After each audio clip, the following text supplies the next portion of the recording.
dear Oliver Plunkett is special to us in this area. His roots aren't far away, and indeed his head, miraculously preserved, is nearby in Drogheda. There was a great flurry of unease and indeed persecution in the latter part of the 1600s. The Titus Oates plot, so-called, caused martyrdom. We lost in Wales, in our area in Cardiff, St John Lloyd and St Philip Evans. They were hanged, drawn and quartered where the bank now is, not far from our school, way back in Cardiff. And these were among the last. The last of all at Tyburn was St Oliver. They couldn't obtain the verdict that they wanted at Dundalk, and so he was brought far away and imprisoned in London, a very severe imprisonment.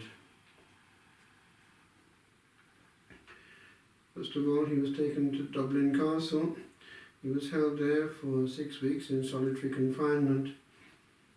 After that, he was shown more leniency, but served until July 1680 before being sent to Dundalk for trial.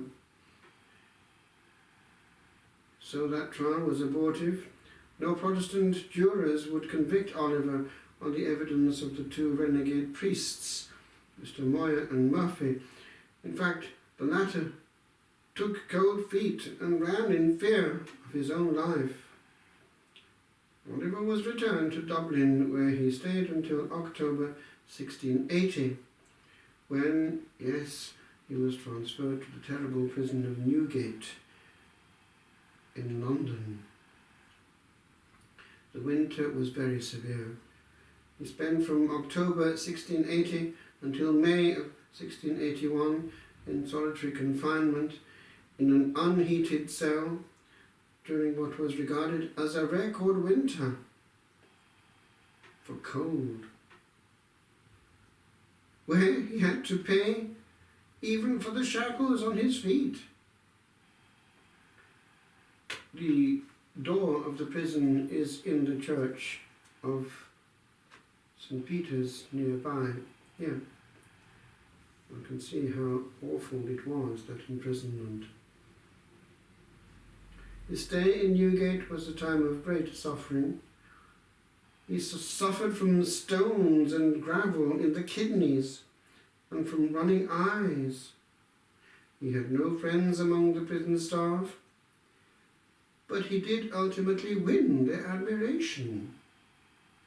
It was only in prison that Oliver realized that the intentions of his enemies were to find him guilty of treason and execute him.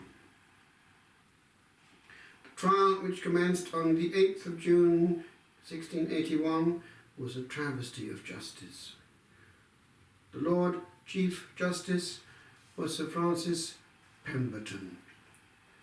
Sad to say, the chief prosecution witnesses were 3 priests, Hugh Duffy, John McMoyer, Franciscans, and Edmund Murphy, a priest of his own diocese. The latter was imprisoned for contempt of court during the trial. The whole trend of the cooked-up evidence was to show that Oliver was a key player in a popish plot to stir up rebellion in Ireland.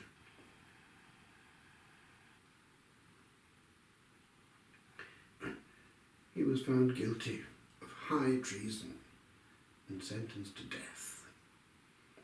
Lord Pemberton, Lord Chief Justice, pronounced sentence.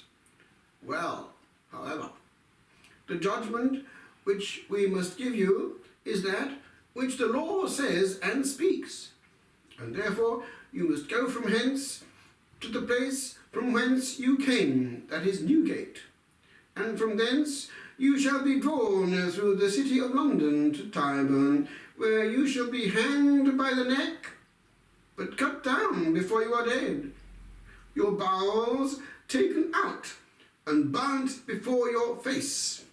Your head shall be cut off and your body divided into 4 quarters to be disposed of as his majesty pleases. And I pray God to have mercy on your soul. Deo gratias. Replied Oliver, the last of the white-robed army of the Reformation. The first were our own Carthusian fathers, in the early part of the 1500s, followed closely by John Fisher and Thomas More, although they didn't actually go to Tyburn, I believe. Downside has big chunks of these relics. We have the major one, the head, which obviously has been preserved for our time. The pain and dignity of a martyr who knew what was at stake.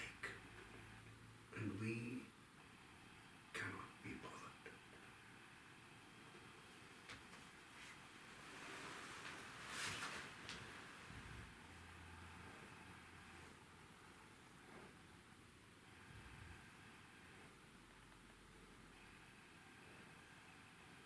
Grant me martyrs of our God, who from his altar go.